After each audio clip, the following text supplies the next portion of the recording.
The following episode is brought to you by the American Urological Association. This episode comes to you from the AUA 2024 instructional course, Management of Non-Muscle Invasive Bladder Cancer, Practical Solutions for Common Problems. Support for this episode has been provided by Merck & Co., Inc. For more information on how to claim CME credit or to view faculty disclosures, please visit the AUA University at auanet.org/university.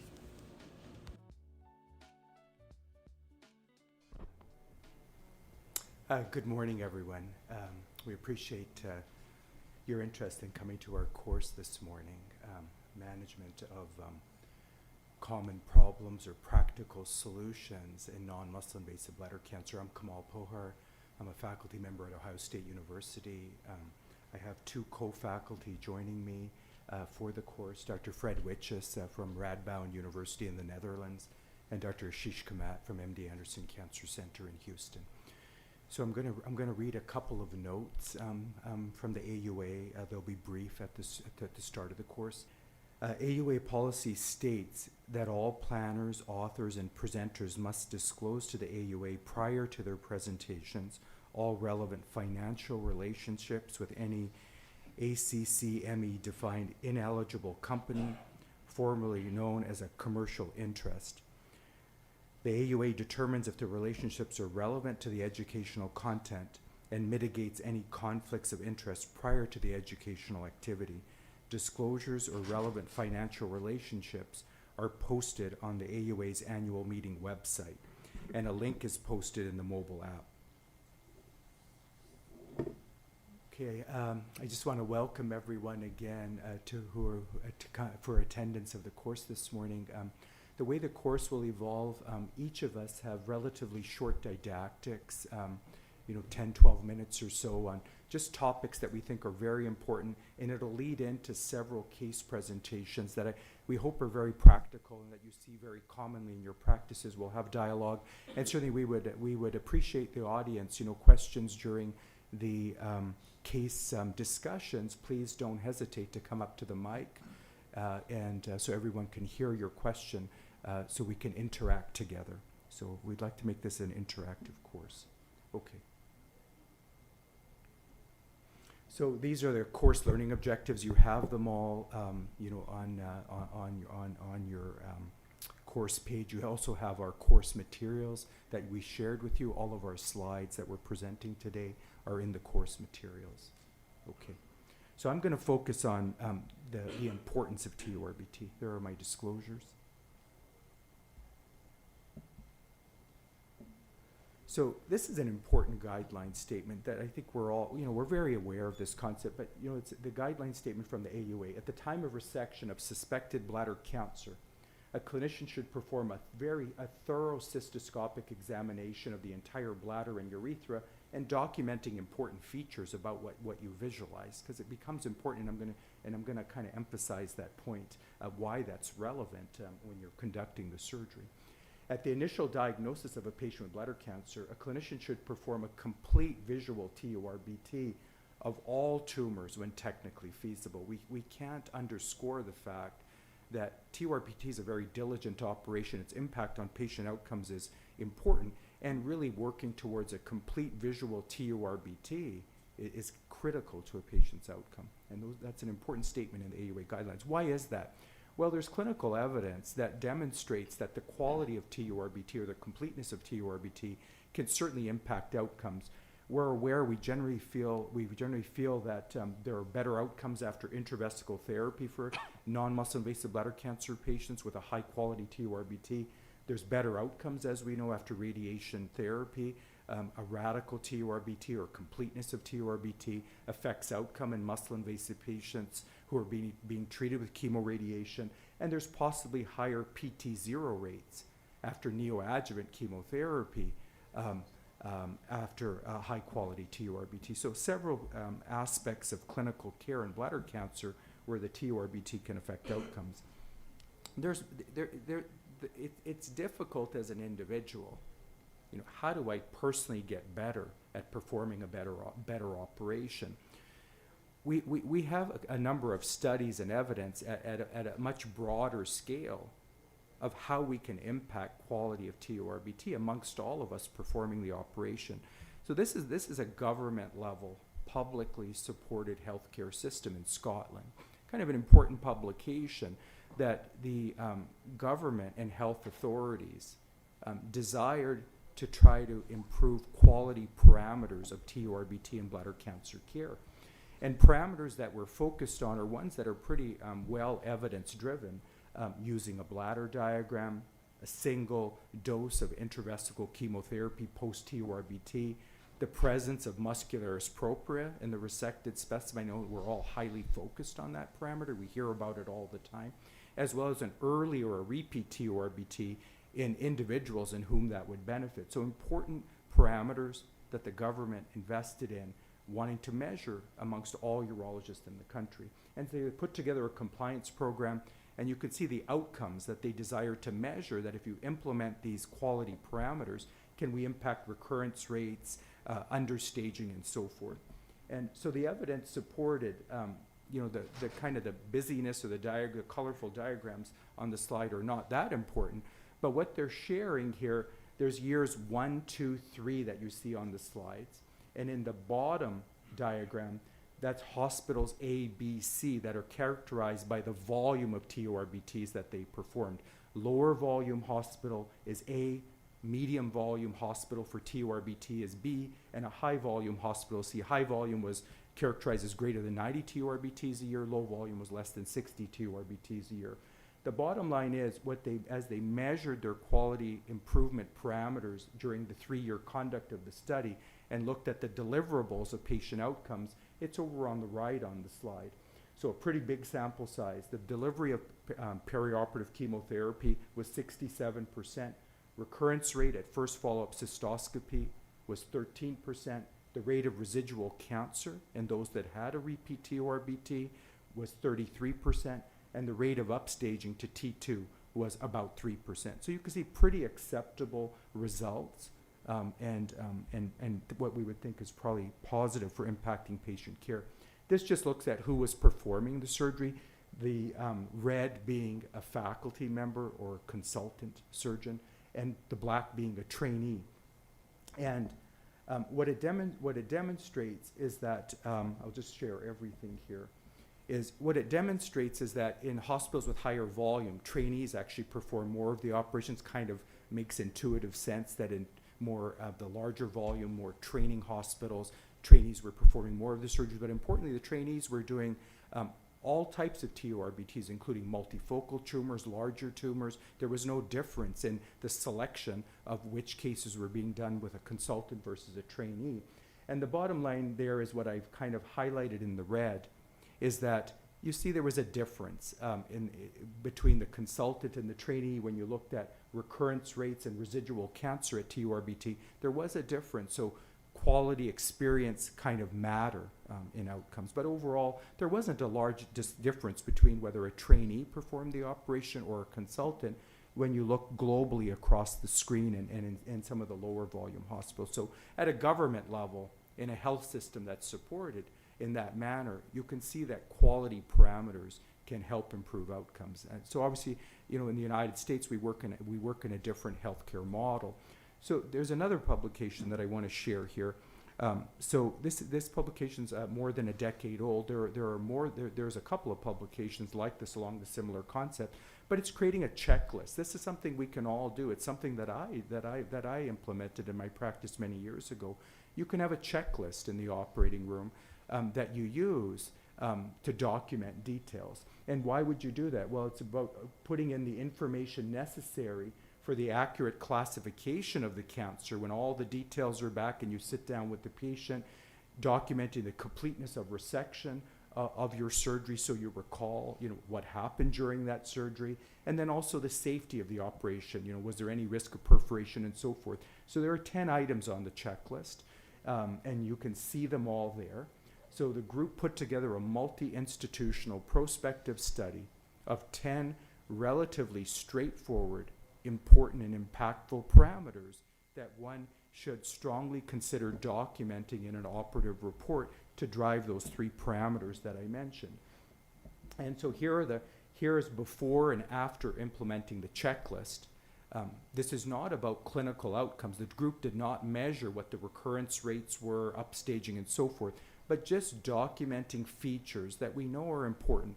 And the one that I highlighted there, before and after implementing the checklist, these are fellowship-trained urologic oncologists, high-volume surgeons, and you can see before implementing the checklist, parameters needed to improve, including knowing, did I completely resect all the visible tumor, yes or no? You can't remember 2 weeks later, 3 weeks later, sitting down with the patient. So to document that. Visualization during the conduct of the surgery. Did you visibly see that you were removing musculars propria during the resection? You can document that and have some dialogue with your pathologist if you feel differently when you get the report back that you were pretty convinced you included muscle in the specimen. You can go back to your report and you can see how much that improved. And there's many parameters up on the slide, that 10-item checklist, relatively simple thing. This is kind of drilled down more to maybe an institution level, a group practice, so what can we do maybe as a smaller group then? Again, it's maybe difficult as an individual surgeon. There are things certainly you can do like the surgeon checklist, but this is a scorecard given to surgeons. So this is from Northwestern University. So up on the slide, it's very busy. It's not that important, all the details on the slide, but there are several surgeons. There are 10 surgeons performing TURBTs at the institution. So they looked at rates of residual disease, muscle in the specimen amongst the surgeons, and they provided feedback in a positive way that, here's our group. You don't know which surgeon you are on the group, but these are kind of the outcomes amongst our group. So they implemented a checklist about parameters of having muscle in the specimen. Did you give perioperative chemotherapy? Did you document completeness of resection? And they introduced their scorecard. And what they found is that the rate of presence of muscle in the specimen, it went from around 30% to just a little over 50%. So you can see that even with a scorecard and before introduction, it's not always easy to have muscle in the specimen in every case. And so even in a high volume center implementation of a scorecard, there still were several patients that didn't have muscle in the specimen. But the deliverable was post scorecard initiation. You could see that there was a significant reduction in recurrence rates at the first follow-up cystoscopy. So it made a difference in their institution. So certainly there are different ways to impact TURBT, and I think it's really important that we all focus on that concept. Now, AUA guideline, when should you do a repeat TURBT? I think 2 up there are practice patterns that we all utilize. I think we can all endorse. There's a wealth of information that supports, in which situations should a repeat TURBT be done. Obviously, when there's residual tumor, if it's safe and feasible to remove residual tumor after the first TURBT, it's important to do a complete visual TURBT. The second is T1 disease. We know there are multiple reports, there's guidelines throughout the world that strongly suggest that in a patient diagnosed with T1 bladder cancer, whether muscle is present or not, that a repeat TURBT is advisable because of the potential high risk of leaving residual microscopic or visible disease and the potential risk of understaging to muscle invasive disease, whether you have muscle there or not. And so this just emphasizes the same point I just brought up. The final bullet I want to bring up there's a couple of publications that also demonstrate that it can change your treatment plan in up to a third of patients. The repeat TURBT with the additional knowledge might change your plan of action. You might move on to a radical cystectomy. You might change the paradigm of the manner and how much intravesical therapy are you going to administer or what agent. And this is a more of a population, global level study of looking at almost over 1,000 patients. It just provides at a population-based level that a repeat TURBT had a positive impact of reducing progression to muscle-invasive disease. That's repeat TURBT having been done within 3 months of the initial TURBT, and it had had a favorable impact on cancer-specific and overall survival. So, repeat TURBT is important. It impacts outcomes, and there are patients that certainly would benefit. So I'm going to move on. If I could go back to I appreciate you running all that before I mess it up here. So we're going to get started with the cases. And so for those of you who walked in a little bit after we started the course, I'm just going to reintroduce a couple of faculty members. Dr. Fred Witjes from Radboud University in the Netherlands, and Dr. Ashish Kamat from MD Anderson Cancer Center in Houston. And so I'm going to open up the first case presentation. And you're from Ohio, obviously. It's true. He doesn't want to admit it. Okay. That's not true. Okay. So again, please feel free to come to the mic. It's very interactive. Don't be shy. It's early in the morning. So if you have questions about the case, you feel differently about it, that's great. Let's talk about it. I hope these cases are... Kamal, can I have a question? Are there T1 patients where you would not consider a re-TOR? Yeah, It is a bit controversial, eh? Yeah, it's I'm glad you bring that up as you ask the questioning. So it is controversial. There is some controversy over that. So certainly the guidelines recommend that you strongly consider with a grade B recommendation. That's updated by the AUA in 2024. But there are publications that demonstrate in a smaller tumor, solitary tumor, surgeon is confident in the completeness of TURBT, the completeness of the radicalness of resecting the muscularis propria, because I think that's important. A pathologist is just going to look at the presence, and how much muscle you truly removed at the base of the tumor. That's in your hands to actually have confidence, the radicalness of your TURBT. So I think they're selected cases. One would consider that. I know that Dr. Witjes feels that way. Dr. Kamat, how do you feel about all T1 patients having a repeat TURBT? Are there ones that you might consider not doing that approach? So this topic comes up as a matter of debate very, very often, right? And in really, truly expert hands like Fred's, I think the risk to the patient is extremely small of missing something or not being able to detect residual disease.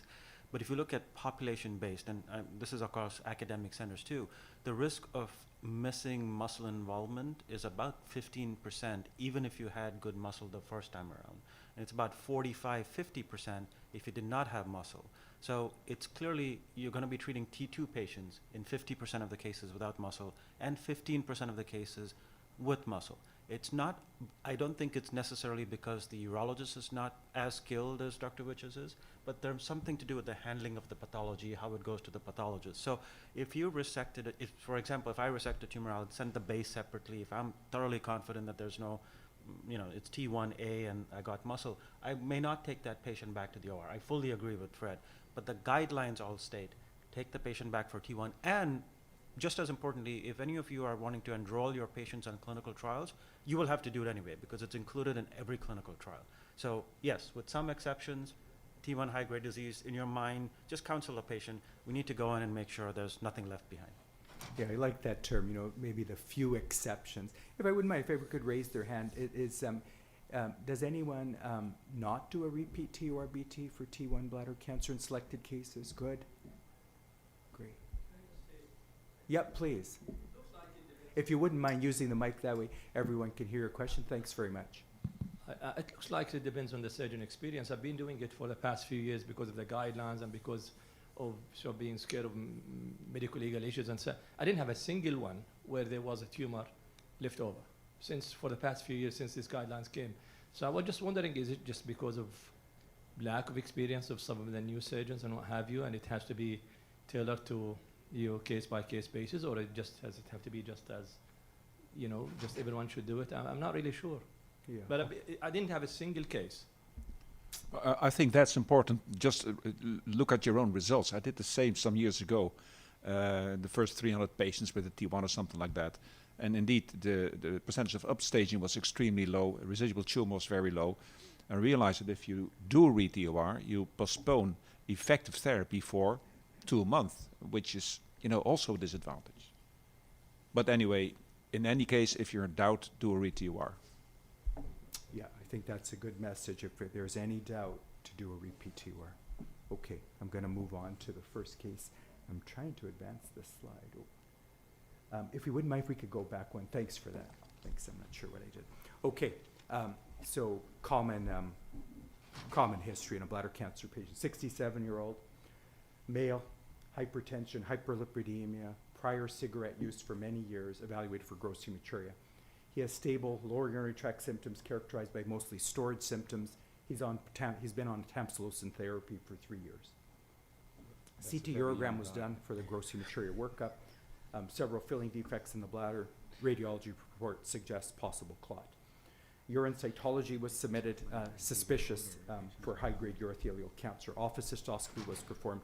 I want to just have a raise of hands. Anyone based on the CT scan, filling defects, would everyone do an office cystoscopy, or would you go straight to TURBT in a case like this? Raise of hands, who would do an office cystoscopy all of the time before proceeding with TURBT, regardless of the CT findings? Anyone wouldn't? I think it's about half-half. That's why I asked the question the other way. Yeah, I mean, there's a lot of variation. I think even on the panel there seems to be variation. I mean, if it was a clear tumor in the bladder, I would not do an office cystoscopy. Okay. I would. I'd like to see the tumor. I'd like to see whether it's invasive. If you've got experience, you can very nicely predict whether it's invasive. Yes or no, it will influence your planning for the operation. So I would love to see the tumor. So Fred, let me ask you on that, just to elucidate for the audience. So if you on a CT scan see a tumor that's 6 centimeters, looks invasive or not, and you do a cystoscopy and it looks invasive or not, how do you change your planning for that patient for the OR?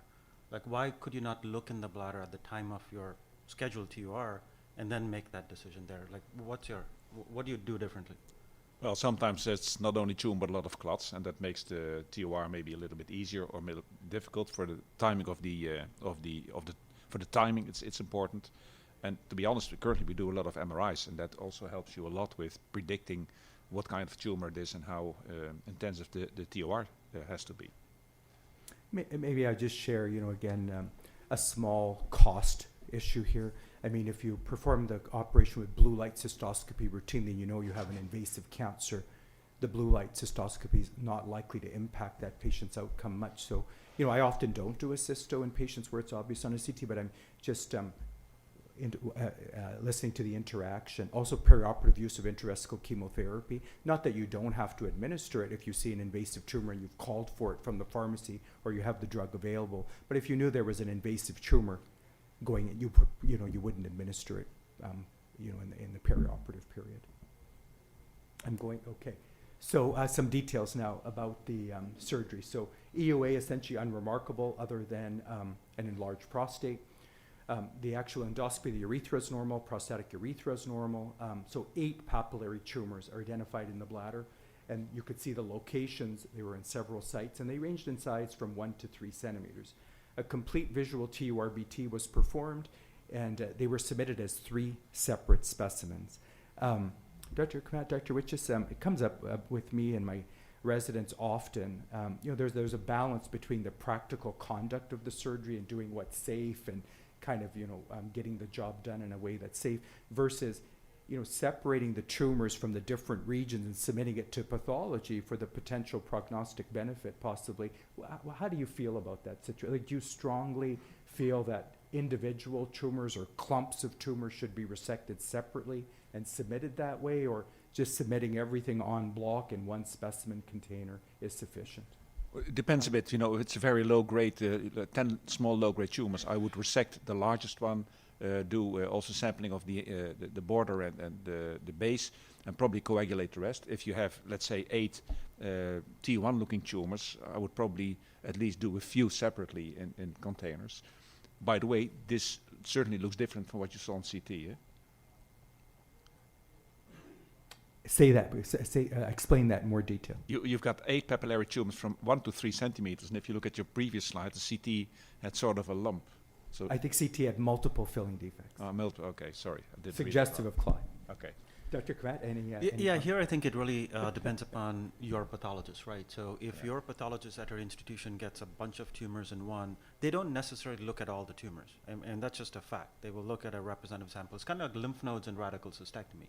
If you send all the lymph nodes together, your count is lower. You send the lymph nodes separately, your count is higher. Not because suddenly magically the patient has more lymph nodes, the pathologist looks more carefully. So if your pathologist is someone who needs to have separate specimens so that you get a better result and your patient gets a better result, I would strongly urge you to send separate specimens. Otherwise, doing it like you did here in regions is how I do it. Because otherwise you'd be sending sometimes 30 specimens, right? Right. But region, you expect the field effect on the right wall should be similar to the field effect, and so long as it's clumped together.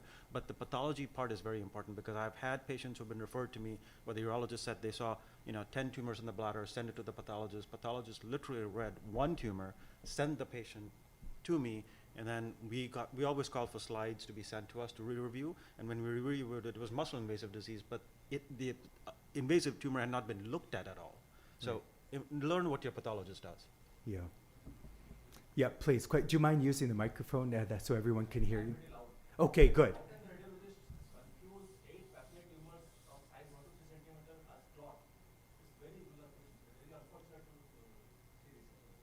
Yeah, so the comment was CT scan is, filling defects are often suggested to be clot, and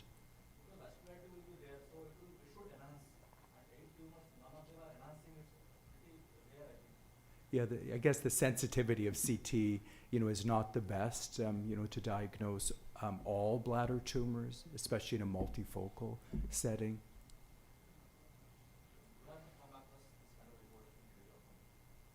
I'm sorry, you said that you see this type of report. You don't. Yeah, good. Okay. So, Dr. Richards, I'm going to take you back to the clinical scenario. So you saw the details of the 8 tumors in the different regions. Would you give perioperative chemotherapy to this? 8 tumors, 1 to 3 centimeters in size. Would they benefit from I know you're going to talk about it more during your part of the program lecture, but No, what do you think? Would you give it? No, you also had high-grade cytology, so this almost certainly is a high-risk tumor, and then one installation is not really very useful, apart from the fact that if you have done on 8 spots in the bladder TOR, you might have a subclinical perforation, so I wouldn't do that. Dr. Kumar? Yeah, if the cytology was not positive for high grade, clearly, then I would likely do perioperative chemotherapy. But because the cytology is positive, I'm suspecting this is going to be a high-risk tumor that comes back, and then high-risk tumor, we know that there's not that much benefit for perioperative chemo. If I could expound on the concept a little bit. So, things have evolved over time about administration of perioperative chemotherapy. There was a time where meta-analyses demonstrated all NMIBC patients or suspected patients should get a dose. I think based on the most recent evidence and publications, we kind of focus on the EORTC score. I don't know if everyone is familiar with the EORTC scoring system, but if I recall correctly, it's if the score is greater than or equal to 5, the benefit is not as high as those in whom the score is less. I didn't do the calculation on this patient. I'm just thinking it out loud. I think his score is probably a little over 5. Sure. So what do you guys think about nitpicking the detail of the EORTC score, whether it was low grade or high grade in the end, and using that to make a decision in the operative? You got to keep it simple, right? I mean, that EORTC score is phenomenal. That's great, but it's good for research and not the other kind of things. The simple way to think about this is if it's a high-grade disease, it's high risk.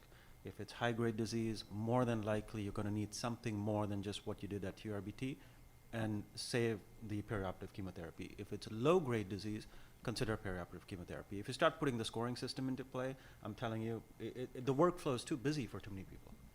I like that. That's why this is a practical course, and that's a practical. Who in this situation would give the perioperative chemotherapy? Raise your hand, please. Who routinely gives the chemo in this patient? Okay, so not many.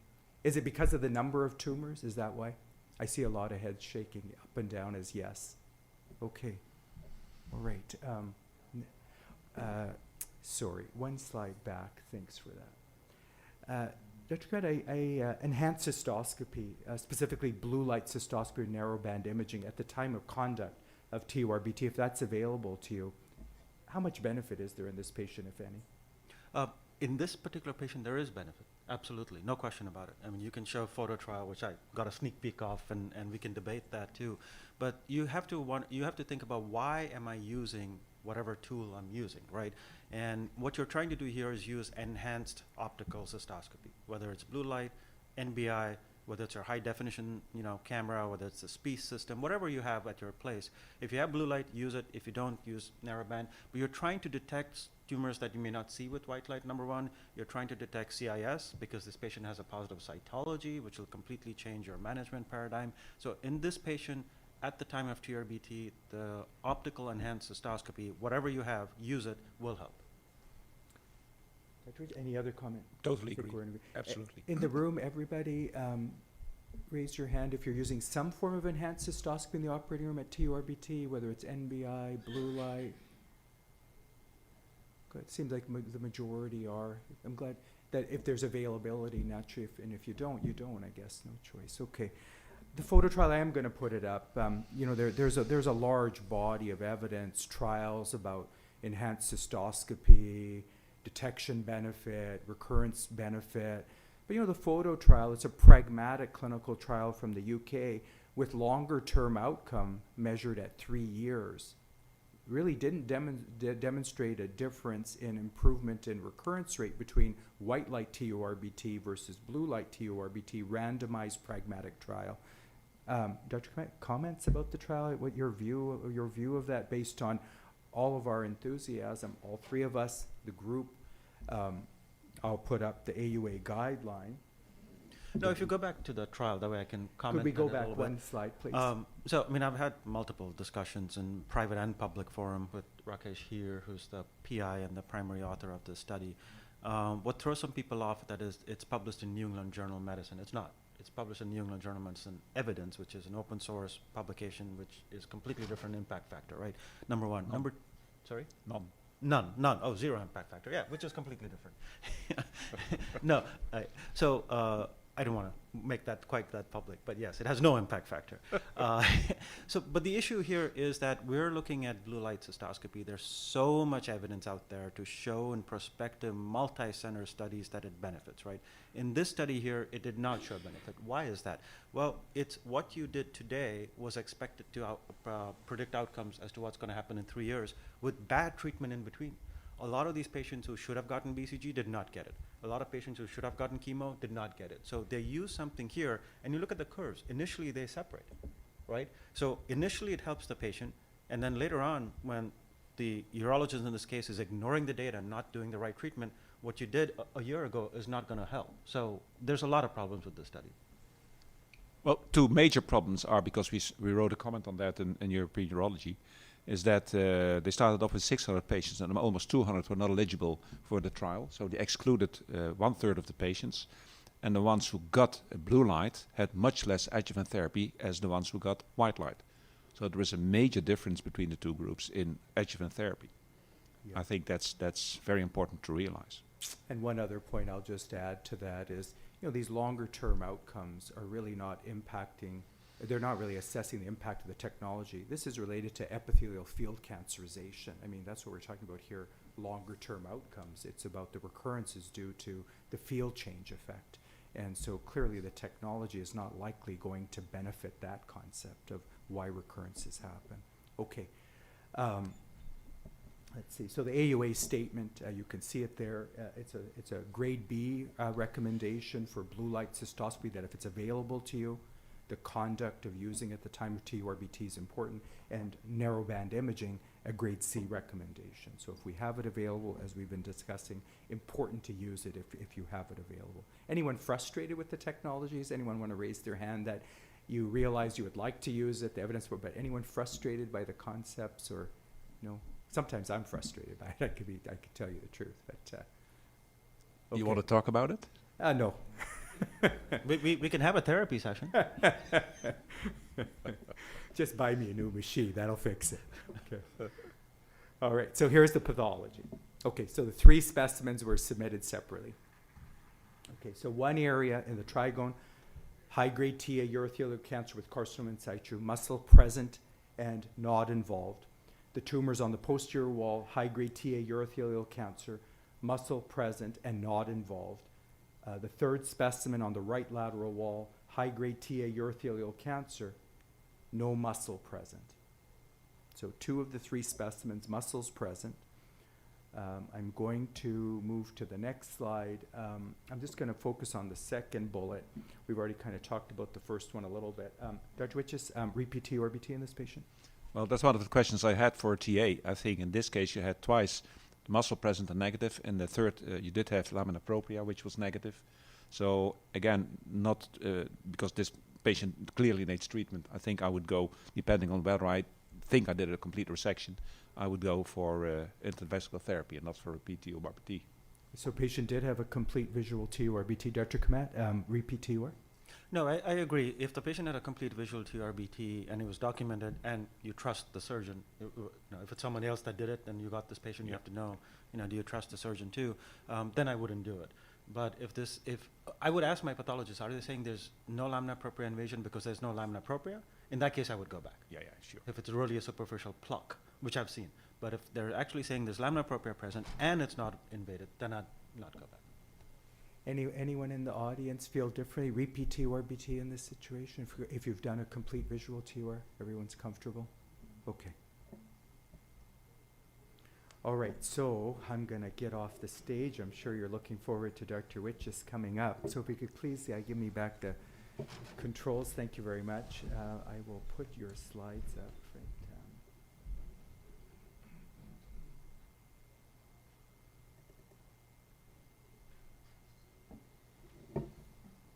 Okay. Okay, Kamal, thanks very much. I think we already, I'm going to talk about risk groups and complication management, and we obviously already talked a little bit about the risk groups, so some of the things already have been discussed. Here are the learning objectives, so look at the risk groups and also when there's BCG shortage and what to do with toxicities of chemo and BCG.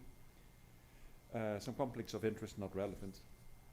I think we emphasize enough, so do a good TUR. Intravesical therapy cannot compensate for an incomplete TUR. It's one of the questions also in the poll. And don't forget the prosthetic urethra. So I always tell my residents to be, you've seen at the quality indicators, do a good TUR. There are some consultative alternatives, especially in the patients that you know that had low-grade TA tumors. You can do an office fulguration, which is both in the American and the European guideline, and even which is now in the European guideline, not yet in the American guideline. And that's something I do, is sometimes when you see a small tumor, do active surveillance. We do that in prostate cancer. We do that in kidney cancer. Why not do that in small tumors in bladder cancer? So that's something I really advise you to consider. Here are the risk groups. I think we've discussed that a little bit. Low grade, obviously, low risk, low grade tumors, solitary, primary TA, small, and pon-limb, which I don't see a lot, maybe once a year, not more than that.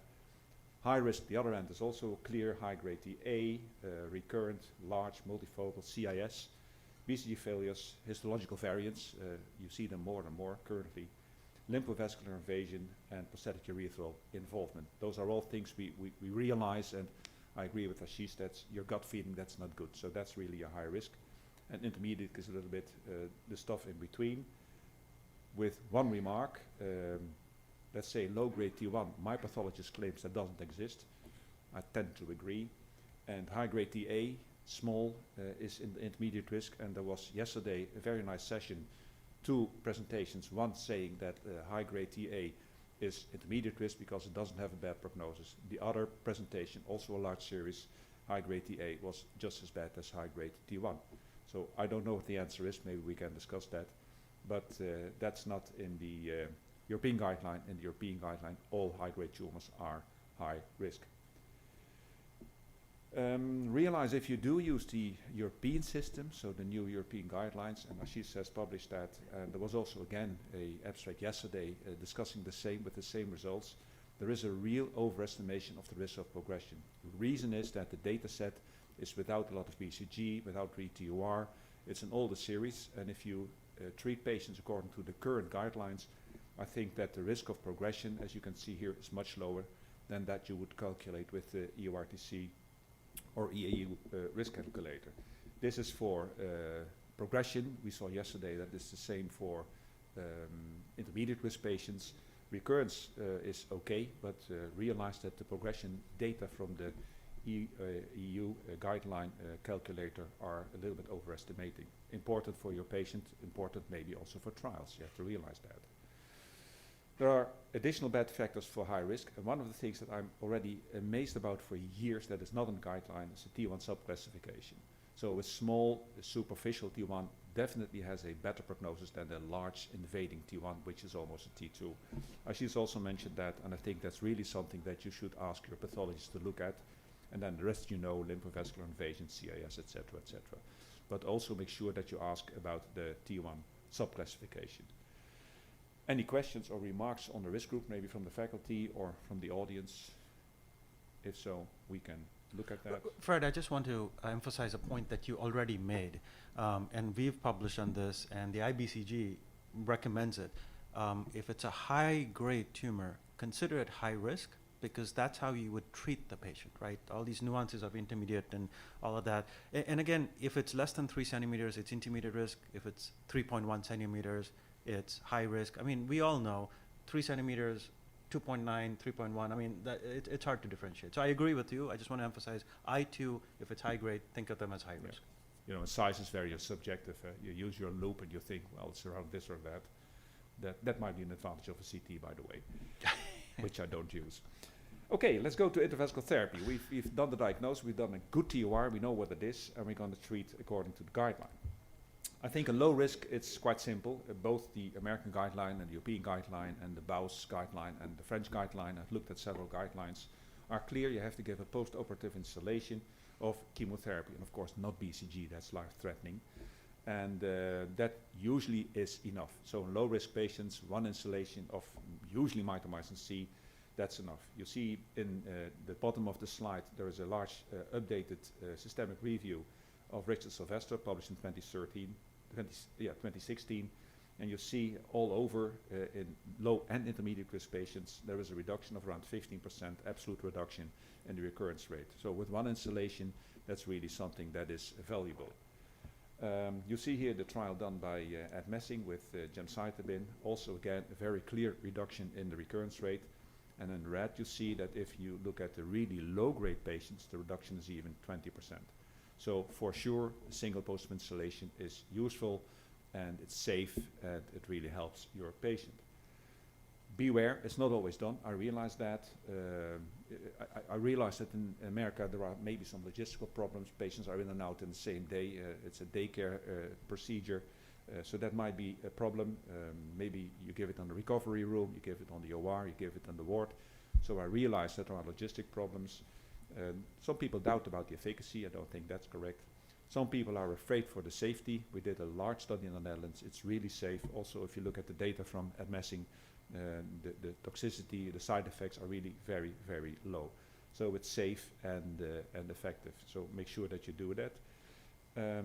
Make sure that there is no perforation, because if you have so, you have a nasty problem. The photo you see on the right top is a patient I saw with one installation. He had a perforation, so he ended up with a shrunken bladder and a fistula, so we had to do a cystectomy for a T8 tumor after one installation. It's safe, it's effective. Do think about alternatives. Again, there was a nice study yesterday from China looking at that. So if you are a little bit afraid of, for example, a perforation, or if the patients are allergic to, for example, mitomycin C, you can also give 24 hours of saline irrigation of the bladder, which also sort of takes out all the malignant cells that are still floating around. By the way, I don't use mitomycin C, I use epirubicin, because mitomycin C typically gives you those calcifications in the bladder, which are without complaints. That's true, but you see that much less with epirubicin. Intermediate risk, again, quite clear within guidelines, single post installation, and then a course of chemotherapy or a course of BCG.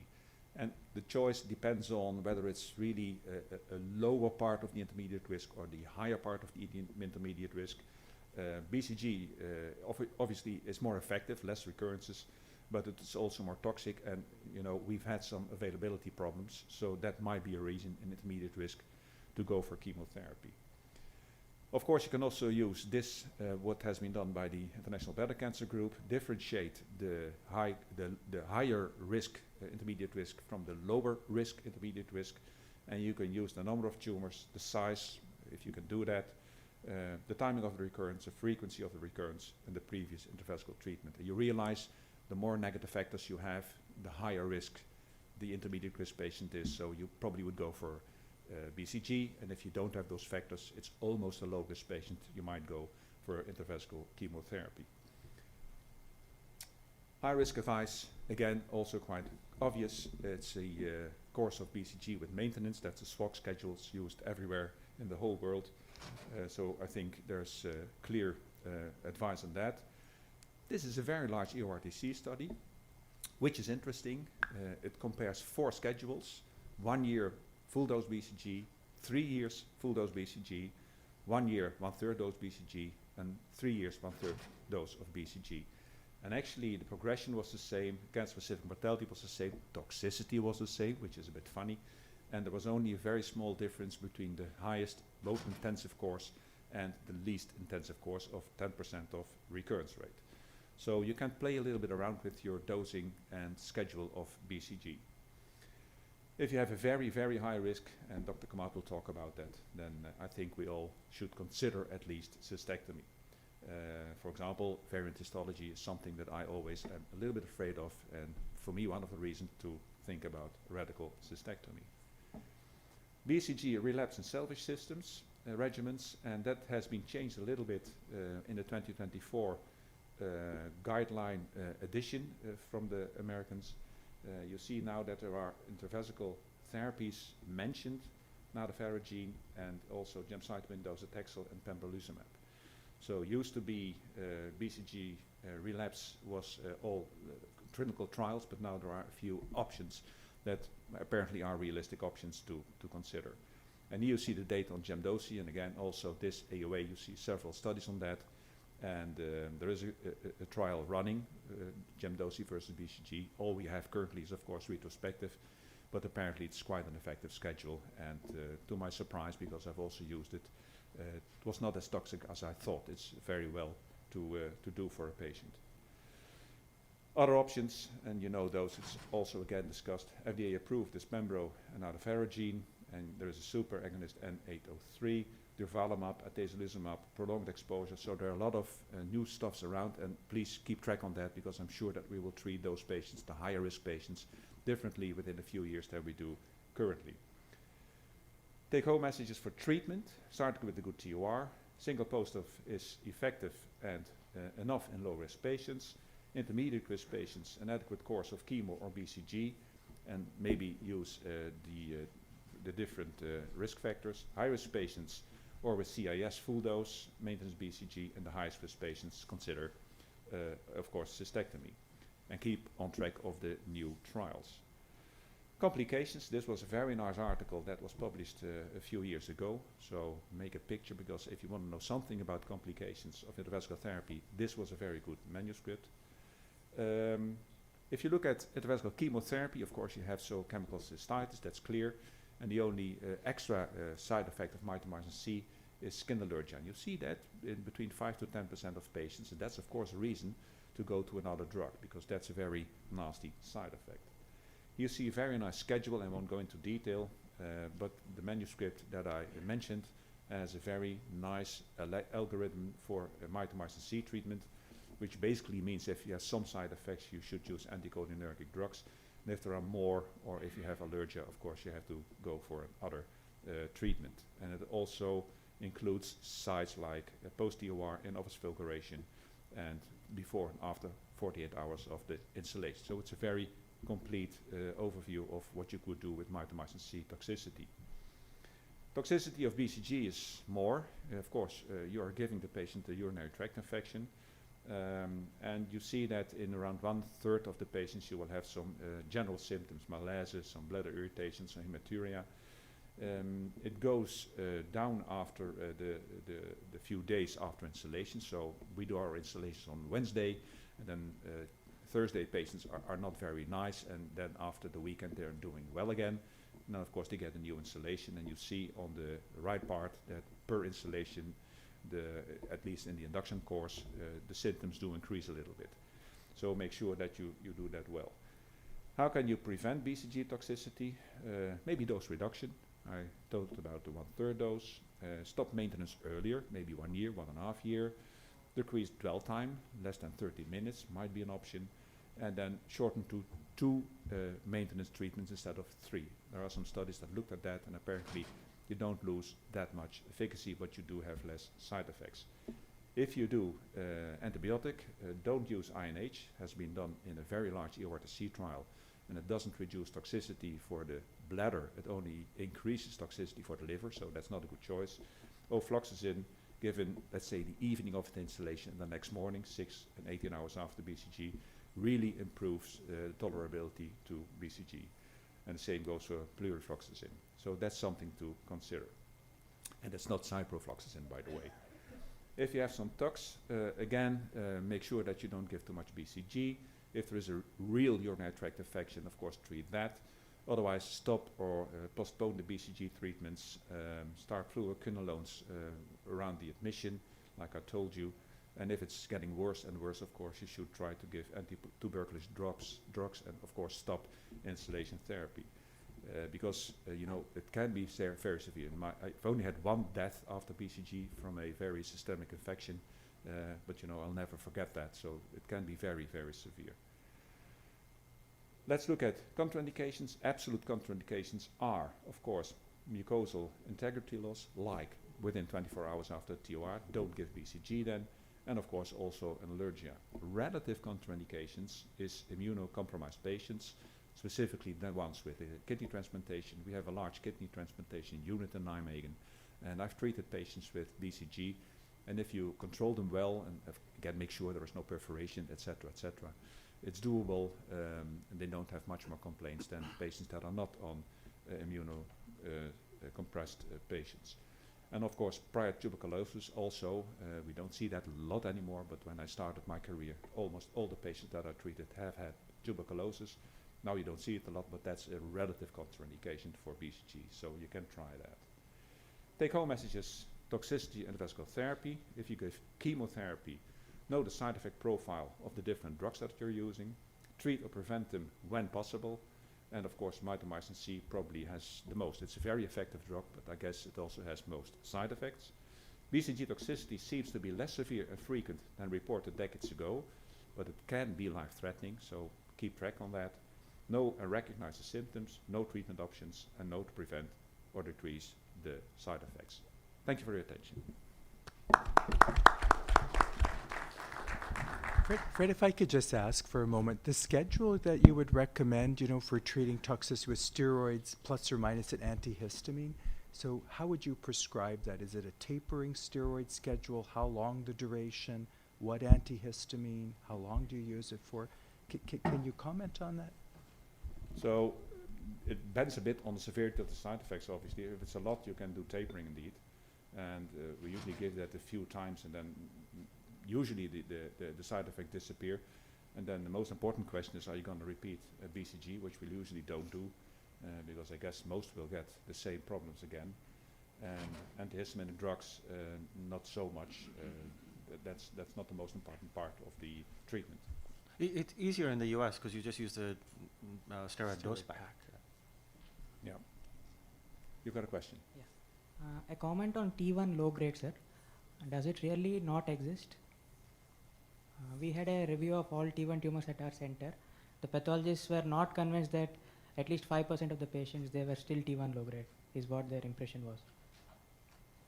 At MD Anderson, it's extremely rare. We find it, but it's extremely rare. Rare enough that when we find it, even very experienced pathologists will ask their other GU pathologists. If we ask them for persistently, if we ask them, they might change it to high grade. But their initial first impression was that it was a T1 low grade indeed. It's extremely rare. So my pathologist did a large review of 2 AUA2024 trials, I think more than 1,000 patients. He didn't find any T1 low grade. Okay. But then he also said, I'm also just a pathologist, so there is also a subjective part. There is in an that. ongoing debate amongst the pathologists as well, I think.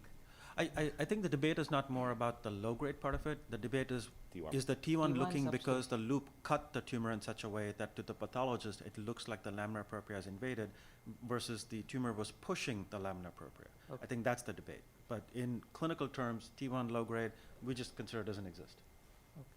Okay, thanks. Hi. So in regards to managing BCG toxicity with antibiotics, there are some older series from the 90s suggesting that you might have less efficacy if you give them antibiotics. So is it your feeling nowadays? Good question. So let's differentiate two things. If you have BCG treatment, but the culture that you're taking is E. coli, something, then of course you treat the E. coli. And in that large EORTC trial, the anti-tuberculous drugs did not influence on efficacy of BCG, and also the trials with ofloxacin and purifloxacin didn't, fortunately, influence the efficacy of BCG treatment.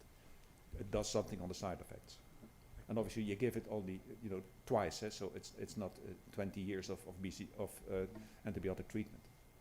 And the timing is very important. And the time. Yeah, you don't want to give it too soon because then you'll kill the bacteria and decrease the cytokines. Hi, good morning. Any thoughts on your maintenance BCG schedule? Does everybody use the every 3, 6 months, 12 months, or does anybody use monthly? So basically, I tried to do at least the first year of the SWOG schedule. And then obviously we had a BCG issue, I think around 3 or 4 years ago, then we shared patients. So you try to get in 3 at the same time so that the pharmacy can make out of 1 vial 3 installations. And that time I tried to stop also after 1 year and not try to go further. With one exception, CIS is something that you really should treat with full dose BCG for 3 years. But if you look at that EORTC trial, and there's seen more trials, you can play around a little bit with the dose. So it shouldn't always be full dose for 3 years. Yeah, and you're referring to different maintenance schedules, right? So in the United States, there were 2 schedules that were tried out 25, 30 years ago. Monthly BCG, no benefit. And the other schedule that was tried out, I think at WashU at that time, was 1 installation every 3 months. Again, no benefit. The third schedule that was studied in Spain by João Palau was 6 weeks, then wait 6 months, do another 6 weeks. Again, no benefit. So the only schedule that has actually shown benefit is the SWOG study. 6 installations, wait 6 weeks, give 3 installations, wait 3 months, give 3, and then every 3 months for 6 years. In our guidelines in North America, officially suggest that you should try to taper and decrease the dose as soon as possible because of the BCG shortage. Okay. Another quick question. Any thoughts on using monopolar versus bipolar on your resections? Does that make a difference in the tissue that you're given to the pathologist? Again, we often get that, using monopolar, sometimes they won't be able to tell because of the heat or the cautery effect, and so just wondered if you had any opinions. Good question. My pathologist doesn't really see the difference between monopolar and bipolar. It's said that bipolar gives less operator nerve kicks, which I guess also is not a major difference. If you really want to help your pathologist, do an unblocked resection. And you can only do that, of course, in smaller tumors. That's for the pathologist, great. And to my surprise, that also does not affect on the recurrence rate, which you might think, but it doesn't. Yeah, Fred, I think there again, and it was brought up earlier by someone in the audience, it really depends upon the experience of the surgeon. Because I have walked into a room somewhere where people are using the monopolar and it's clearly burning the tumor. The pathologist can't see anything. So it's technique, but there's not that much difference between the two. Bipolar is cleaner, but not so much so that you should switch. Yeah, but I think that if you have it available, I think you should probably use bipolar. If you don't have it available, I think, monopolar is fine for the comments we brought. I use monopolar. We have both available, but I know several of our cancer faculty, use bipolar, but I don't. Okay. Should we continue with some cases? Thanks very much for that.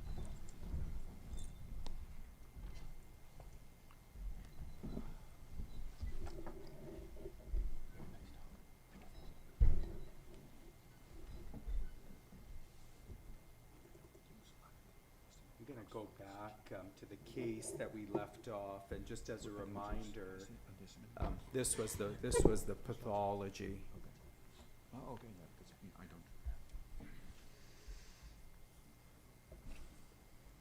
don't. Sorry, I'm having a hard time advancing the slide again. Thanks for that. Okay, so just as a reminder, this is the pathology of the patient we were discussing with the 8 tumors. We had some dialogue about a repeat TURBT. The consensus was no.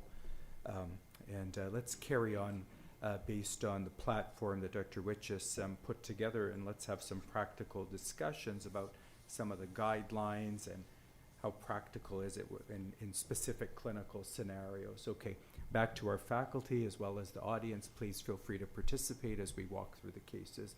So this is a patient with high-risk non-muscle invasive bladder cancer with both multifocal high-grade T1 with carcinoma in situ. They completed a full induction course of BCG therapy with limited toxicities. The first follow-up cystoscopy at 3 months was normal, and urine cytology was reported as atypical urothelial cells. They completed one course of full-dose maintenance BCG as per the SWOG schedule with limited local toxicity. Second follow-up cystoscopy at 6 months was normal, and on this occasion, urine cytology is suspicious for high-grade urothelial cancer. I think we're all aware, I'm just going to emphasize the Paris consensus classification for cytology was an effort in 2016 to really try to help improve intra-observer variability, trying to standardize some definitions of the categories. So, you know, there's not a lot of qualification terms on reporting of cytology into 5 morphologic criteria to try to create more of a consensus. This has been evaluated in multiple publications since the initial implementation of version 1. And throughout the world, I think there's been high adoption of the Paris consensus classification, and it's demonstrated several important topics that the goals of the committee of what they wanted to accomplish. Many of the goals were sufficed, and one of them was this conundrum of this atypical urothelial. It's now referred to as atypical urothelial cells. Again, there's a lot of terminologies used in the past outside of Paris consensus classification about cytologies that aren't conclusively positive or negative. A lot of terminology has been used. So I'm going to kind of focus on the Paris consensus classification. AUA statement is up there about how they feel about a cytology that's atypical. What would you do with that? And so I'm going to turn to Dr. Witches first. Dr. Witches, first of all, when you get an atypical cytology and a normal cystoscopy, is there any value in repeating it, even just repeating the cytology? Oh, come on, I don't get atypical cytologies. We really use the Paris system, and my cytologist, she said you have to know what your cytologist does, and they know what we do. So they are fortunately relatively black and white, so I get a 4 and a 5, and that for me would be abnormal. Second thing, if I would be in doubt, I would, which I do in my country, I would use a marker to see, to add to the proof that it might be really urothelial cell carcinoma. What marker would you use? We use the APCheck marker, which has a very high negative predictive value. So if that would be negative, I would do nothing. If that's positive, I would go in and look for prostatic urethra, upper urinary tract, or whatever. So a urinary marker that looks at methylation profiles is your choice. Dr. Grant, what do you know, so the Paris criteria have the category atypical urothelial cells. It's been demonstrated, it's reported about 5 to 15% of the time now that the criteria has been implemented in thousands of patients worldwide. That category is narrowed to 5 to 15%. What do you do with an atypical cytology? I do exactly what's recommended in the guidelines. So if it's positive, it's positive. If it's negative, it's negative. If it's atypical, which is a very small percentage, but our pathologist truly will report atypical, we actually have a built-in reflex. So if it's atypical, the pathologists themselves will run the Eurovision FISH assay and then report the final results to us. So we don't have to do anything different. They just do it. So you use Eurovision. It's a reflex. It's a reflex. A reflex test. I'm just going to pull the audience to raise your hand, please. Anyone use a urinary biomarker when you get an specifically atypical urothelial cytology? Anyone using a urinary biomarker? Anyone? No. Okay. And certainly, you know, it's based on AUA. It's just expert opinion to consider it. And there are 2 that are specifically specified in AUA guidelines. So personally in this situation at the 3-month, I did not pursue that atypical urothelial cell. But now at 6 months, it's suspicious. So I think we're all in agreement that that needs to be pursued with further evaluation. Cystoscopy remains normal. I don't think there's a role for a biomarker here. Approach in the operating room, Dr. Kamat, to evaluate an abnormal cytology. Yeah, this is where Dr. Witch's diagram and all of that is very important, right? Because here you're looking for something that you can't see. So use blue light, make sure you evaluate the upper tracts, and make sure you evaluate the prostatic urethra. Okay, seems like we're all good with that. So these are the details of the patient. Everything's pretty normal, can't find anything. What do you guys think about evaluating the upper tract at the surgery? What's your approach? Normal lower tract. You don't see anything by blue light or white light. I won't get into random bladder biopsy, yes or no. I think there'd be variability of approach. If you don't see anything with enhanced cystoscopy, you biopsy the prostatic urothelium. What's your approach to the upper tract other than urography at the time of the surgery? Anyone routinely do ureteroscopy, collect cytologies from the upper tract? What's your current view? I would do the last, so we put in then urethral catheters. Don't do that at the same time as you do your bladder validation, because if there is CS in the bladder, you will also rinse that up into the pelvis. So we will put in a urethral catheter the next day too. The next day we will sample that urine and see whether there's a cytology that's abnormal, yes or no. Dr. I think you would have a hard time in the United States doing that. But I like that approach, but on the second day, I think you'd have a hard time keeping the patient with catheters and going up and getting it the second day. Yeah, so what's your approach here? Everything in the U.S. is outpatient, right? I prefer still today CT urography, right? I think that's still a good way to know before you go to the OR what you're looking in. If the CT urography is pristine, I don't do ureteroscopies, but I will sample the upper tracts. And I just make it a point for the reasons Dr. Witcher said is make sure the bladder is flushed out before you do anything in the upper tracts, because yes, we can't keep the patient overnight just to do washings. If the bladder biopsy is negative and the upper tract is positive, I believe the upper tract. If the bladder biopsy comes back positive a CIS, I'm less likely to believe the upper tract and think maybe it's a contamination. Yep. I suspect there's quite a variation of approach. When you have a normal lower tract, you do your relevant biopsies, whatever you feel is indicated. I'll have a raise of hands here. Upper tract evaluation in that context, anyone do routine ureteroscopy of the upper tract to really drive sensitivity of tumor detection? I see a lot of no's. How about barbotage of the upper tracts? Everyone still doing that? I see the majority of hands go up with that. Okay, even with a normal CT urogram, would everyone do a barbotage? I see several hands going up with that too. Okay, so this patient had barbotage and came back as suspicious for urothelial cancer cells. So I guess it's pretty straightforward. Everyone agreement now ureteroscopy is indicated. You got a cytology that's positive from upper tract. Urography was normal. Schedule the patient back in the operating room again now for ureteroscopy. Anyone doing office ureteroscopy? No? I am. Are you? I'm doing a few here and there, select patients who I don't think will cause a lot of fuss. No, not a lot. Okay. All right. Let's move into a different case. Let's leave the high-grade case alone. Let's move into an intermediate risk patient. Do you have a resolution on that patient, or that's the next Found step? nothing. Okay. So I think that's I think that's a common clinical scenario, chasing these upper tract cytology, not like lower tract. That happens not uncommonly either. We're chasing the abnormal biomarker. In this case, cytology can't find anything, including biopsy. This case, same thing. Can't find anything on ureteroscopy, and follow-up CT urography can't find anything. I was going to ask, like, what's your follow-up program for these patients, where they keep coming back with suspicious and atypical cells? How do you do further? Like, do you plan for another ureteroscopy on the same side, like in 6 months, 3 months? How do you proceed there? Yeah, I think that's a very practical question.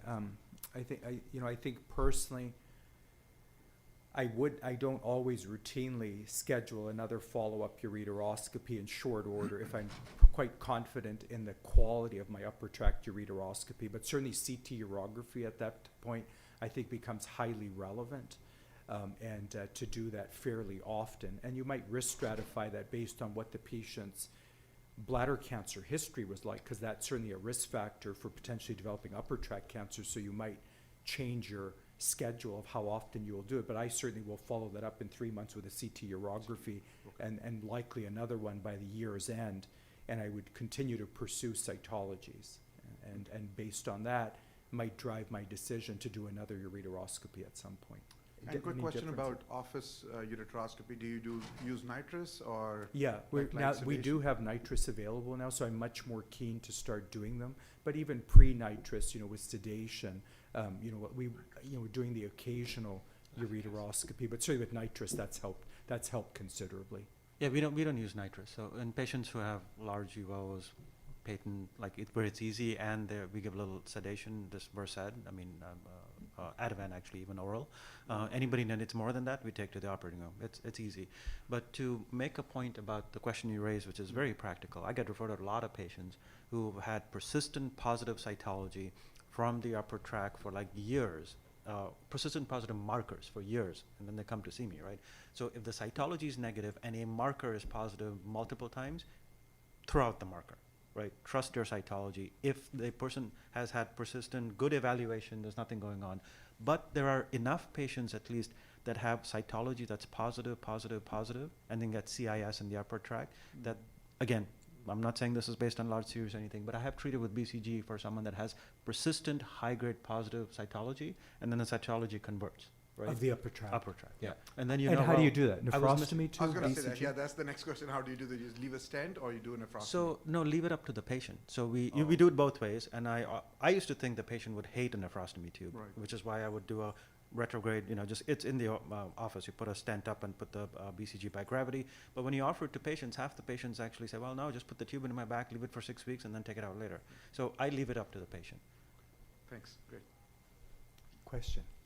Yes, if you do ureteroscopy and you find a tumor, then you make a biopsy, and so you're manipulating the tumor. Then I heard someone is putting some gemcitabine or even mitomycin in the bladder after the manipulation of the upper tract tumor. What are your thoughts on that? I'll make a brief comment and I'll turn it over. So I think, we don't have the purity of the evidence that in that situation, whether it's a low-grade or a high-grade tumor that comes back on biopsy, that giving that single dose post-ureteroscopy, whether it's biopsy and treatment, has a benefit. But certainly in nephroureterectomy, in guidelines, it's a category 2 evidence that, it's endorsed, and there are trials that giving that single dose post-nephroureterectomy reduces bladder cancer recurrence rate. So I think it's a very similar phenomenon we're talking about why we do it. But I don't routinely do it. Or I don't. I shouldn't even say, I don't do that, but it's a very good thought. And if anyone on the panel give a dose of perioperative chemo post-upper tract treatment or biopsy of a tumor? Yeah, we do. Again, 1 dose of mitomycin C, gravity. We don't use a nephrostomy tube. I would be a little bit afraid if there's a tumor that you would puncture the tumor. So we put in a urethral catheter. Double J's also don't work because then you have to put the patients upside down to make sure that it goes to the renal pelvis, which doesn't work. So we leave in a urethral catheter for 24 hours, give the installation, and take it out. Okay. Dr. Kmet, do you give a dose post-upper tract treatment of a tumor to the bladder to reduce a bladder recurrence from the migration effect? No, I don't. Again, it makes sense, but we don't do it. But if there's multiple tumors and you manipulate it, it makes perfect sense what you're saying. We just don't do it as a matter of routine. Yeah, and I agree with the point that you made because we still see too many people putting double J stents in and hoping that what's in the bladder goes up to the upper tract. Double J stents don't work. Thanks. Appreciate the question. Okay, we're going to move to another case. I'm just going to check our time. I want Dr. Kmet up on the stage at 9 o'clock. So we're going to walk through this case over the next 10 minutes or so. So 58-year-old healthy female, a recent complete visual TURBT, 3 papillary tumors. And you see the location there, about 2 centimeters in size, so 3 tumors. And she received a perioperative dose of gemcitabine. Pathology, low-grade TA, urothelial cancer, no muscle present in the specimen. Concern either of you? No muscle on the pathology? Dr. Witches, Dr. Kmet, low-grade TA? Well, it says muscle present, but even if it wasn't present. What I wanted to ask is if muscle wasn't present, no concern? Whatever. No repeat TUR? Okay. No. Okay, because it's low-grade. Okay, fine. Here's I'm going to ask you. You put up. You gave a couple of options based on guidelines. In this risk category to give an induction chemotherapy or induction BCG. Let's just start with the induction discussion. How do you choose which agent? How do you decide chemo, BCG for this population? I guess in this patients I would probably use chemotherapy. The schedule I use already for 30 years is 4 times weekly and then 5 times monthly. Why? I don't know. I've been trained like that, but I'd give a course of chemotherapy. Dr. Kamat, chemotherapy, BCG. Guidelines say you have 2 options here. Yeah, if you look at the data, BCG is superior to chemotherapy in this patient, but if you look at the real world, we don't have enough BCG, so we use chemotherapy. So BCG shortage, I'm hearing, is kind of impacting our decision about what to do. We did have a little verbiage about recurrence rates. If you're going to give maintenance with BCG, you have a better opportunity to reduce recurrence. What about maintenance therapy with chemotherapy? What's your view about the strength of the evidence for that? Dr. Richard, you advocated for chemotherapy in this patient, and that's what I did too, which I'll share on the next slide. Do you give maintenance? And if so, what schedule do you do with chemotherapy? Well, again, these are really trials from the 90s and the beginning of the century done by the AURTC, and I looked at that with Richard Sylvester, all the chemotherapy trials that we did. And you have to start with a quite intensive schedule, like I do 4 times weekly, but could also do 6 times. And then around 6 to 12 months of maintenance, and usually that's 1 times monthly. And more doesn't make sense, less is a little bit worse, but that's more or less what you would do between total treatment between 6 and 12 months. So monthly treatment for 6 to 12 months. I give 4 times weekly, 5 times monthly. So I treat for half a year. Dr. Grant, do you give chemo, a maintenance chemo? Yeah, no, absolutely. And again, like Fred said, it's evolved over the last 25-ish years, right? What's right, what's wrong, etc. But if you look at the preponderance of data, that induction works well, but then you get that added boost, because if you look at all the curves, they drop off, right? So so I do monthly maintenance, and depending on the risk of the patient, this patient I wouldn't worry too much about, but if you move to say BCG-unresponsive and I'm using chemo, there I'll do monthly maintenance for up to 18 months, because if you can get a patient to 18 months, they almost, there's never 100%, but very rarely recur after that. Yeah.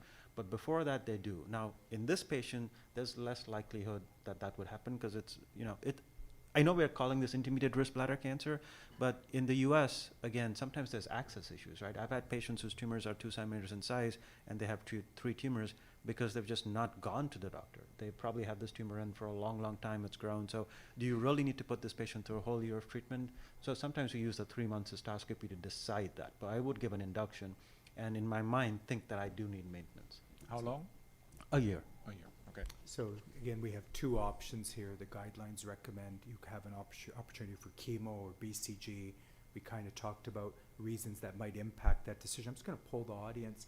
How many give chemotherapy in this situation as opposed to BCG, an induction course of chemo, whether that's mitomycin, gemcitabine? So I see, and BCG? So about 50-50 in the room. And those who give chemotherapy, raise your hand. Do you give maintenance chemotherapy on some schedule? So pretty much the same number that if you're doing induction chemo, you do go on to give maintenance. Okay. So the patient did get a 6 weeks course of intravesical mitomycin C, monthly maintenance mitomycin for 9 months. Cystoscopy and cytology were normal, except at 1 year of follow-up, 2 papillary tumors were demonstrated by office cystoscopy. They certainly looked low grade, and the cytology came back as negative. We're just going to put up some general questions here at this point about some concepts I think that we should all be talking about. To the panel first, would either of you suggest active surveillance? No treatment. Past history, low-grade TA tumor, cytology is negative, they look low-grade to you, small tumors, what about surveillance? Yeah, no, I mean, again, that's a subject matter of another full 2-hour course, right? Should we do active surveillance or not? The short answer is in the patients that have certain criteria, and you can set that at your hospital, you can set that at your system-wide level, active surveillance is very reasonable for patients if that's what they want to do, and you're sure it's low grade, and you're sure there's no, high-grade tumor hiding in there. So would I discuss it with the patient, this patient? Absolutely. Except this patient's been on maintenance treatment, right? And the tumor still recurred. So I don't think this will just stay stable. It looks like this is something that's going to get worse, which is why option 3 I wouldn't choose either, because this patient's been on chemoablation and not responded. So I wouldn't just switch to another drug and chemoablated. This patient, I would be more likely to do office cauterization or take to the OR. Okay, I like that. Exactly the same. You have a recurrence, 2 recurrences 3 months after your chemotherapy. So in this case, I wouldn't do active surveillance, which I do a lot, and I would also do office fulguration. Absolutely, yeah. I certainly think, I certainly agree with, office fulguration is very easy. Patients, really are comfortable with that approach. In this specific patient, I think that's a very feasible option, but I'm not going to dissuade the fact that active surveillance, I think, is reasonable in this situation, with a counsel discussion. I think certainly it's appropriate. The danger and the risk to the patient is not high, and you will follow them up on some type of a follow-up schedule to monitor for tumor growth, symptoms, increase in tumor number. Anyone in the audience using active surveillance for their low-grade patients? Very few. But I did see, I think, 3 hands that I counted. Don't be ashamed to put up your hand. My hand's up. Yeah. So yeah, I have several patients on active surveillance in my practice with various features. Okay. Anyone want to comment on anything I put up there before we have Dr. Kamat come up and give his talk? Many doing office fulguration, over TUR, preference of office fulguration, feasibility in your practices to be able to do that? Please. Yeah, I mean, I've done a couple of office fulgurations. It's kind of sort of a routine now, especially like you said, low-grade pathology. My question was about switching between treatments. When you have had maintenance treatment and they recur, you become nervous about whether you want to keep going the same treatment or you want to switch to another agent. Sometimes patients have a completely variable response that they would. I've got one patient who completely refused to go on gemdosi because she previously received gemcitabine and she had a very horrible response to that. So how do you decide that switching between agents? Should you keep doing the same? For this patient, would you go back to mitomycin, or would you switch to maybe gemcitabine? How do you make that call? Do you guys want to comment? I think it's I think you skipped a slide with the International Bladder Cancer Group want me to go back? recommendations. No, you don't have to, but essentially in that, it clearly states if a patient is not responding to chemo, try BCG, right? It states that. If you have BCG. If you don't have BCG, then your hand is forced and you have to switch to another chemo, but Yeah, that's the biggest problem because the limited supply, we are going, half dose, 1/3, whatever. Right. Then you try another cytotoxic, right? You do another. Yeah. Okay. Yeah, Just maybe. keep switching. I think that was the comment I was going to bring up. I think the scenario here is what if a patient's had prior chemo and they failed it? They've had BCG, they failed it. Now what? Do you look for a chemo agent with a different mechanism of action? And if so, do we know what the efficacy of that is? I have many of these patients in my practice, we all do. We've actually published on that. We published on that, and Mike O'Donnell has too, that in those patients that don't seem to respond to single agent chemo, multiple ones, and BCG, the gemdosi response is much better than we thought. So we use gemdosi, and we've had very good results with it. But that's also the kind of patient where the trials that are currently starting to open up, FGFR-directed therapies, those kind of things would really, I think, make a big difference. Thanks. We use, by the way, chemohyperthermia, which does very well, but you have to have the equipment. Yeah, we don't have it in the U.S. Yeah. If we had it, that would be another good choice. Send them to Nijmegen. Okay, Dr. Kamat's going to come up and talk about a role for radical cystectomy in these high-risk patients. Thanks, Kamal. And I have to say, it's really wonderful to see the level of interaction that this audience has had. So please keep that up and ask questions. I'm going to try and keep it short so we can go back to your case. So don't worry about timing. My disclosures. The question really of this topic is, when should we move to a radical cystectomy in patients with non-muscle invasive bladder cancer? I think the easiest way to answer that question in your mind is when not removing the bladder would present a loss of opportunity to cure your patient, right? Because the one thing that we always think about is, yes, I don't want my patient to lose his or her bladder, and we try everything we can, even in the BCG unresponsive space, but at some point you miss that window, right? So the way to flip that question around and say, what are the indications for a relatively early radical cystectomy or radical treatment if your center does trimodal therapy, but radical treatment in patients with non-muscle invasive bladder cancer? So when do we consider radical cystectomy in non-muscle invasive bladder cancer? These are sort of the 4 boxes how I think of how to counsel my patient. So the first one is the patient, if the patient has T1 high-grade disease, CIS along with it, T1B high-grade disease, or involvement of the prostatic urethra. And this is what's in the guidelines. And if you look at these very high-risk patients, what the AUA says, what the EAU says, what the International Bladder Cancer Group says. And I've showed these slides before, but I think it's really important to emphasize. We think about T1 disease as superficial bladder cancer or non-invasive bladder cancer, but it's not. It's non-muscle invasive bladder cancer, right? And for the surgeons in the room, we know the bladder is not this thick. It's this thin. So the difference between T1, especially if it's T1B, and T2 is sometimes a matter of cell layers.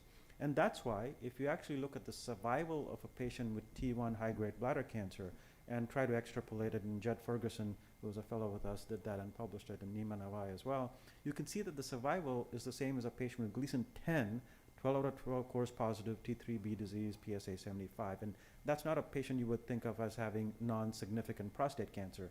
So why do we sometimes think of T1 high grade as not being relevant, right? So T1 high grade bladder cancer, yes, try to save the bladder, but my first meeting with the patient, I tell the patient, at some point you might need a radical cystectomy. We're going to try to avoid the radical cystectomy, but every time you have a negative cystoscopy, that's a victory, right? It's not, don't take it for granted. Because the other thing sometimes happens is patients think if you tell them, okay, let's just try BCG, and then the tumor recurs, they're like, but you never told me that I might need to have my bladder taken out.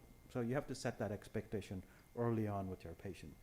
And clearly, there's sufficient evidence to show. Back in 2007, Denzinger published this. More recently, Pat Hensley published it with our MD Anderson series. If you do a radical cystectomy early for patients with T1 high-grade disease, they do oncologically better.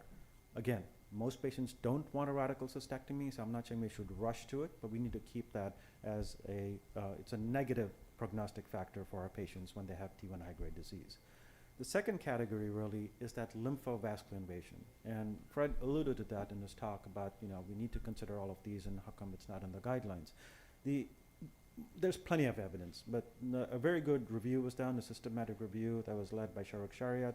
And you can see there that LVI not only increased recurrence rates, increased progression rates, and increased, you know, deaths from bladder cancer. So if you have lymphovascular invasion in your TURBT specimen, that means the tumor's already gotten into the lymphovascular system and it's heading towards T2, but also node-positive disease, right? So those are patients in whom, if you really think it's T1B LVI, even for non-invasive disease, you can consider neoadjuvant chemotherapy, right? Because it's that much of a serious issue. So stage those patients very appropriately, do whatever staging you use routinely, make sure they don't have lymph node positive disease before you rush straight to a radical cystectomy. And again, data has shown multiple times, old data, new data, LVI really makes a difference. The third sort of broad category is the histologic subtypes, or the variant histologies, such as micropapillary disease. And this is in the updated AUA guidelines in 2024. It's in the EAU guidelines. It's pretty much everywhere. Because patients with variant histology have not only a high rate of being upstage, but also poor outcomes with intravesical therapy, strongly recommend radical cystectomy to your patient.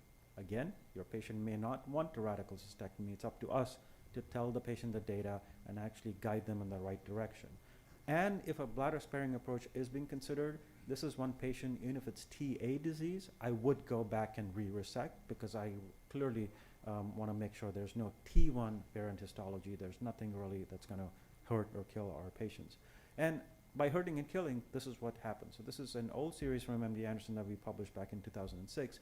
But with micropapillary disease, for example, if you put your patient on a trial of BCG, that's okay. But remember, the recurrences and the metastases occur early. Whereas with high-grade non-variant histology, usually the recurrences will occur early, but not the metastases. So this thing that sometimes we see in papers where let's try some BCG, and if it doesn't work, we'll take you to radical cystectomy, you can miss that window. So routine, good quality surveillance, imaging more often than you would normally do for non-invasive disease is really required if you're taking a patient with variant histologic subtype down that journey of bladder conservation. And, well, I didn't know I had that transition in my slide. And this is an effort that Fred led, essentially, where, you know, the EAU ESMO consensus for micropapillary, 86% of the panel agreed early radical cystectomy. The other 14% disagreed, probably because, again, we want to give our patients an option, but it's not necessarily the right option. So just to summarize that, this is a review that was published by Dan Willis and Seema Porton. And you can see here that the way to think about non-invasive disease, if it's the histologic subtypes are sarcomatoid, plasmacytoid, or micropapillary, consider early radical cystectomy. If it's small cell, which is neuroendocrine differentiation, you always have to consider any small cell in the bladder just being a local manifestation of a systemic disease. You should use chemotherapy first, and then you could use whatever you want in the bladder, including observation, right? Or consider radical cystectomy. And if it's pure squamous adeno, we all know you need radical cystectomy for that patient. The last group is something, again, that Fred spent a little time on, so I won't spend too much time on this, other than to emphasize the definition, because at this meeting and a lot of publications coming out, we're all hearing about BCG-unresponsive disease, right? Keep in mind, though, that if BCG is used appropriately, and this is a series from our place that Justin Madeley published, it works really well. A lot of old data suggests that BCG progression rate is 30%, recurrence rate is 70%. That's just not true. We urologists have gotten better with better scopes, better resection, our pathologists have gotten better. And if you look at contemporary series with appropriate BCG therapy, progression rates are in the single digits all the way up to 5 years, right? And recurrence rates at 3 years, 24%. So 76% are recurrence-free at 3 years and 74% at 5 years. Totally different from what a lot of these drug company trials have used to actually design their studies, which is why many studies that are looking at BCG and BCG plus X did not read out in 2021. They haven't read out in 2022, not in 2023, not in 2024, because the events in the control arm are a lot less than what the trials are powered for. So keep in mind, BCG works really well, but it also does not work for some patients, right? And we use BCG's response to classify patients as BCG naive, BCG exposed, and BCG unresponsive. And that BCG unresponsive definition was proposed to the FDA by the GU ASCO group and the IBCG, and it was adopted. But what is that essentially? So a patient has to have adequate BCG, which is 6 weeks installation of induction, and at least one attempt of maintenance. And if that occurs, and then the patient falls in that category with T1 disease at the first look, or CIS that's recurring within 6 months, or papillary disease recurring within 12 months, or sorry, CIS within 12 and papillary within 6, then that's considered BCG unresponsive disease. There's tons of options for patients with BCG unresponsive disease. I'm not going to spend a time going through all of that. Dr. Witches went through those in his talk, and there's plenty of stuff going on at the AUA. But I do want to show this one slide to you all. This is a nice review that was done and published in JAMA Oncology by Dr. Wong. And if you look at the line, the historic lines, actually I do have a mouse here, right? Yeah, so if you look at this historic line here, that's the historic evidence with valrubicin, right? So valrubicin was the only drug approved for BCG unresponsive disease in the US for many, many years, and it really had a dismal response rate early on, and especially at 12 months it was 4%. So back when we made recommendations as part of the International Bladder Cancer Group, we, again, expert opinion, arbitrarily set this line here at 50% at 3 months and 30% at 12 months, and said, if you can sort of beat this benchmark, it'll be a boon for our patients.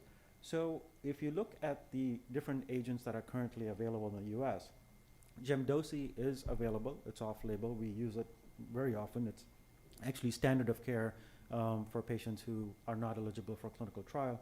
Gemcitabine and docetaxel beats this arbitrary benchmark clearly by a lot, right? If you look at pembrolizumab, it kind of straddles this benchmark, and here it drops below the benchmark, which is why a lot of people don't use it, also because of the toxicity. If you look at nadofaragene, which is the gene therapy, again, straddles the benchmark at the first evaluation. Here too, it straddles the benchmark, so it's a reasonable option to offer to your patients. And N803 was just approved like 4 days ago, right? Anktiva, which is its trade name, was approved 4 days ago. Again, straddles it early, but here it beats it. This is an immunotherapy. So with an immunotherapy-based agent, you would expect the tail to kind of be better, which is why I think this looks better than later on than the benchmark that we set early. So I just wanted to put this up there as an interesting exercise, and then also put this next slide up. So if you look at this here, this is data that was presented here at the AUA, and this is drug X, right? This drug X literally at 3 months in small numbers is presented to you, and they show you at 3 months it's got a 75% response rate, and the duration of response is 86 months, and would you approve this drug? And everyone would be excited. But what was this drug?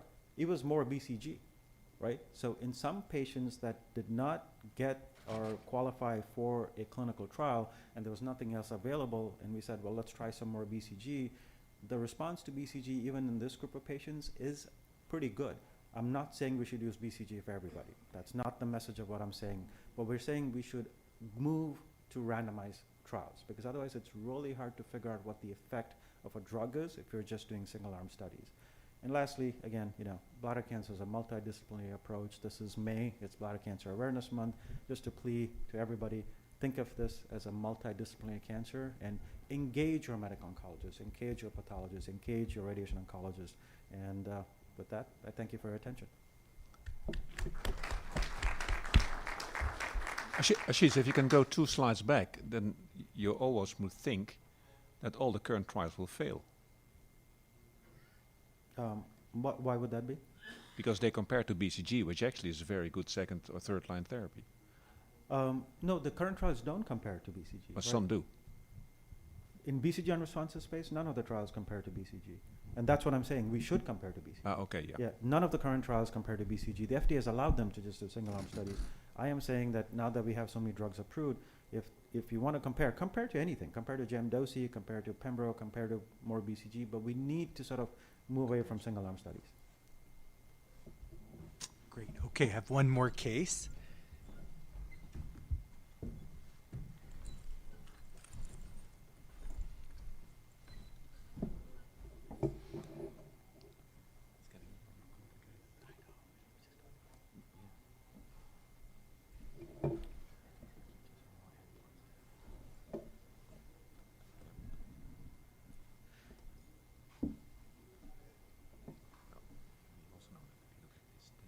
Great, thank you.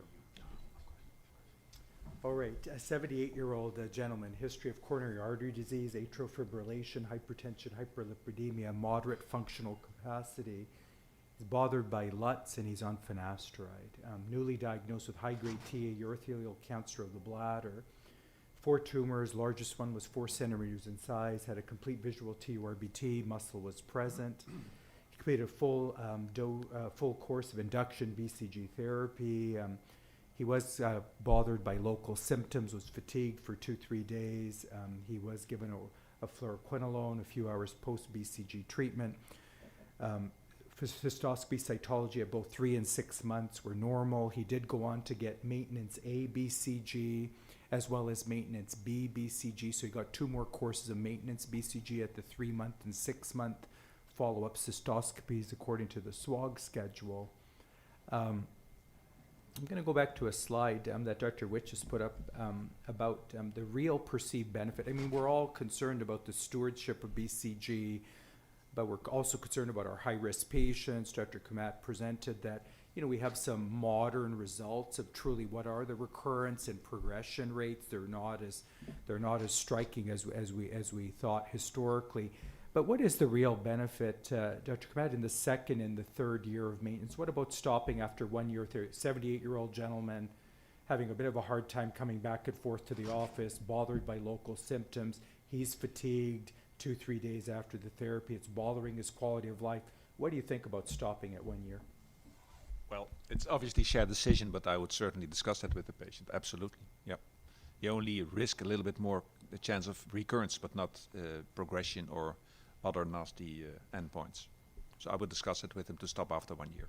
I want to emphasize that. Dr. Kmet, what do you think about that second and third year, that the progression benefit from the first year of maintenance has been achieved, and that the second and third year don't give us progression benefit? Yeah, no, I agree completely. I mean, I do want to emphasize that if you look at all the data with BCG, though, as with any immunotherapy, duration is important, right? So if you can reduce the dose and get the patient onto longer duration, it's better than trying to stick with that high dose and beat the patient into submission. So you can reduce the dose, you can use multiple things, but if the patient just has access issues, you know, a lot of our patients have to have their grandson or daughter take time off from work and come. I mean, for those reasons, absolutely. After a year, that incremental benefit is small. It's there, but it's small. And in this patient, it makes sense to do a shared decision making, like Fred said, and hold off on more BCG. So, at the 12-month cystoscopy, the urine cytology is suspicious for urothelial cancer. There are areas of erythema noted on cystoscopy in the office. In the operating room, those areas are biopsied. There's presence of multifocal carcinoma in situ, no papillary disease. He has normal upper tract evaluation. The prostatic urothelium was not biopsied. Dr. Kmet, what do you think about that? Would you routinely biopsy that? How much is that going to impact the decision of this patient moving forward? I'll just answer the question. He's BCG unresponsive based on the definition that Dr. Kmet put up. So he's a BCG unresponsive patient, has received an induction course, 2 maintenance courses. Last course of maintenance was 6 months ago. He has carcinoma in situ. Prostate wasn't biopsied. What do you think of that?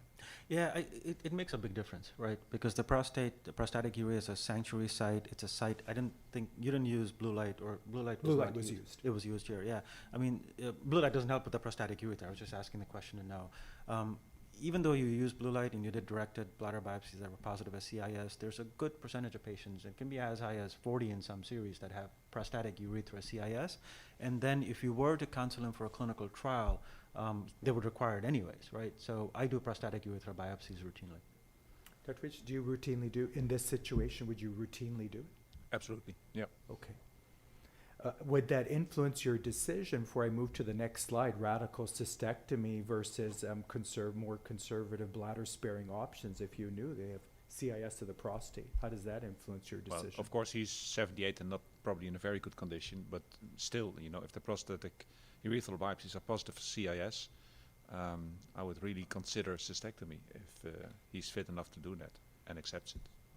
Dr. Grant, what do we know about the agents you were putting up, N803, pembrolizumab with CIS of the prostate? What's the safety of those agents versus radical cystectomy?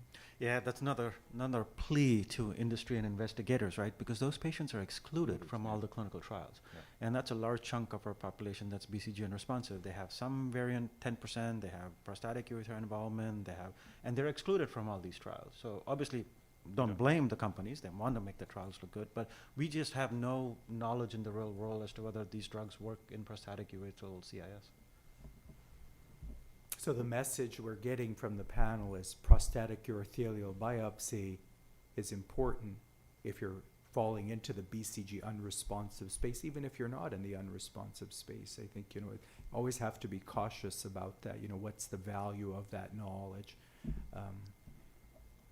I'm going to just put this up. It's going to cover a large part of a portion of Dr. Kmet's talk and Dr. Witch's talk. So I am going to kind of list the agents here one by one. So we now have 4 FDA approved agents. Valrubicin's a little historical.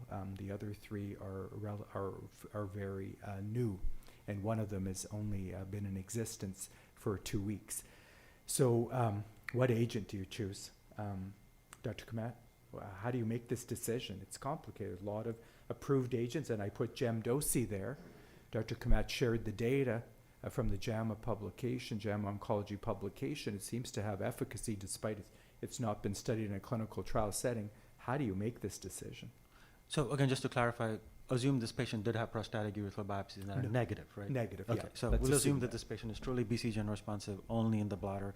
This is where you talk to the patient and make, shared decision making. But my recommendation to this patient, so long as he can come to the office and his bladder capacity is amenable to it, would be consider a clinical trial. Assume there's no clinical trial available. You ask me to choose from these agents, I would go to gemcitabine and docetaxel. I just want to follow back up on that. So we do have approved agents, but you would still prefer a clinical trial if it was available to you over an approved agent? I would discuss it with the patient and let them know that these are the approved agents, these are their efficacy rates. And if you have time, I can tell you my thinking. Pembro is too toxic for this patient. He's 78, he's having a lot of issues, so systemic therapy with Pembro I wouldn't recommend. Nado has a 23% 1-year efficacy rate, and it's $60,000 a dose, right? So that's something I would discuss. 61,000. I would tell the patient we have it approved, but it's 23%, right, at 12 months. NAI is just approved, and it has really good results, but you have to give it with BCG. And this patient was having trouble with BCG, right? So if you have to give NAI with an agent that drug patient was already having trouble with, I wouldn't want to force the patient to be miserable. Valrubicin, clearly, it's a historic interest. It's approved, but it doesn't work at all. So what do we have? Gemdosi. What are the results at 2 years? 58%. I'd use it. Pretty good results at 2 years. I like that thinking. I put the slide up purposely. The point here is there are many factors here. One is that Dr. Kamat is considering here when making a decision. Patients' comorbidities, bladder capacity, toxicities of previous intravesical therapies, patient's desire about trials and response rates. Dr. Witches, you have any other comments or thoughts you would share? I find it complicated here now. Should you move on from approved agents, really strongly consider a clinical trial? Gemdosi, where does it fit into this bucket when there are several approved agents? Most isn't approved by the EMA, so that makes it a bit easy. But even if I would probably do the same as Ashish does, and like I told you, in my hospital, that the patient would typically get hyperthermia. If his bladder is decent, otherwise I would go for Gemdosi. Gemdosi. I'm gonna poll the room. Raise your hand, please. Anyone use pembrolizumab in any patient to date in the BCG unresponsive space? Anyone use Pembro? So a couple of hands. How about Adstiladrin or Nadofaragene? Anyone use that yet? It hasn't been around. It hasn't been available very long, but no use of it yet. Gemdosi in this setting. So yeah, tremendous adoption of Gemdosi. So I saw pretty much every hand go up. And my last slide, I think we've already touched on about where do we fit in now? We have several approved agents. When do you consider a clinical trial? And I think we heard from the panel. So we have a couple of minutes to wrap up. Anyone have any? We have 5 minutes actually. So any other questions? Again, we really appreciate the engagement of the audience today. Any questions? Anyone want to come up? I'm going to emphasize, please fill out your course evaluations. It's very important to us. It's important to the AUA. We want to do better next year, so please tell us what we can do. Yeah, please. Very interesting talks, thank you. Could you comment on your technique for the prostatic urethral biopsy? Is that a cold cup, single location, full urethral TURP?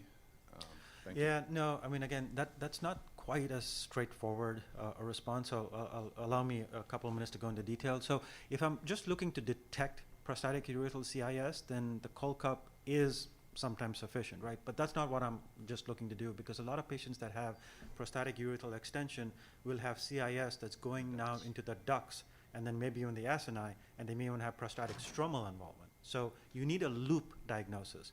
And David Wood and Michelle Donat, I mean, they did randomized studies back in the day, small numbers, with transrectal biopsies, TUR biopsies, and they all showed that the TUR is the best.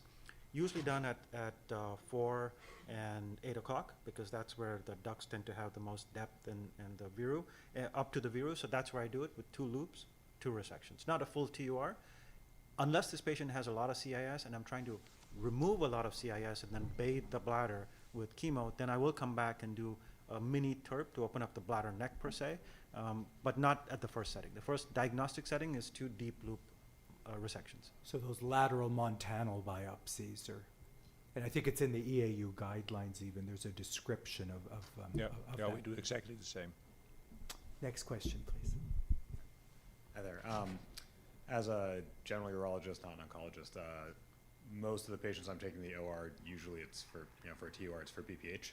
And I have, I'm sure we all do, have these patients that have both a bladder tumor as well as BPH. I know in the literature it is safe to kind of do a TURP as well as a TURBT in most of these patients. I was wondering if you could comment a little bit on if that's true, or should we think about it differently as we risk stratify the bladder cancer part of it differently, as well as installation of perioperative chemotherapy in the setting of having also done a prostate resection as well, and how we should be thinking about the timing of that. Yeah, good question. Well, there have been 2 larger series combining TURP and TURBT. It doesn't apparently increase the risk of seeding in the prostate area, so apparently it's safe. I just wouldn't give a single post-op installation because you probably have a large wound bed, but after that you can just give systemic intravesical therapy. Sure. With that, the inability to give chemotherapy afterwards, would that make you change your thought process about, well, we should stage those procedures so we can give 2 anesthesias, 2 OR times, but be able to give the perioperative chemotherapy and the bladder tumor resection part? No, maybe if it would be a very large tumor where you suspect that it is maybe something invasive, I would maybe separate that. But if it's a smaller tumor, I would combine the treatments. Yeah, I agree. If it's a smaller tumor, completely agree. But again, there have been instances where I've been referred patients that had a full TURP and a biopsy of a muscle invasive disease, and then sent to me for radical cystectomy. I'm like, the prostate's coming out. Why did you do the TURP? Thank you. Yeah, good question. Okay, again, appreciate everyone's attendance this morning. Enjoy the rest of the meeting. Safe travels home. Take care.